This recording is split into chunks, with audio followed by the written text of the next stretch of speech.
Vai junto. Só do outro lado. Ali naquela ponta lá, ó, se vocês mudarem pra lá, ó. Tá Vamos pra lá. Se continuar arredando assim, vocês vão parar na se vocês piscina. mudarem pra lá, O pior é que as duas querem tomar sol e nós dois tá Eu acho aqui. que preferi a aqui, ó. Se vocês mudarem pra lá perto do chuveiro, lá bate sol até mais tarde. Agora aqui já Então tá vamos acabando. lá, já que começou. A avó vai dar está apto a dar um depoimento de farofeiro.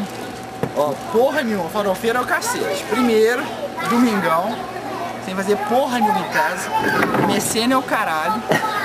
A gente tá aqui, ó, jogando um buraquinho, tomando um solzinho, fazendo um lanchinho de gay, tipo um piquenique. A piscininha, mostra a piscininha, mostra a piscininha. Mostra a Piscininha, piscininha. muitos negrinhos nadando. Muito preguicinho, você é vertical. Não, Arthur, você tem que sentar ali, pô. Oi? Você senta ali. Estão dando a lavada nessas meninas, arregaçando a boca do balão delas. Lapada na rachada delas. E bebendo de cara uma cervejinha, né? Pra melhorar. Belo depoimento do Gabó.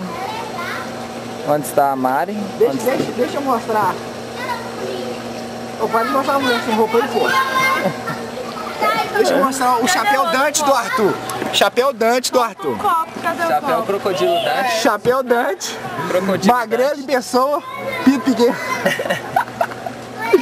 Janaína tem que pegar uma cor, né? Mas vai ser meio difícil. Ah, vai. Cuidado pra filmar aí que vai reluzir e vai queimar O foda é o solzinho.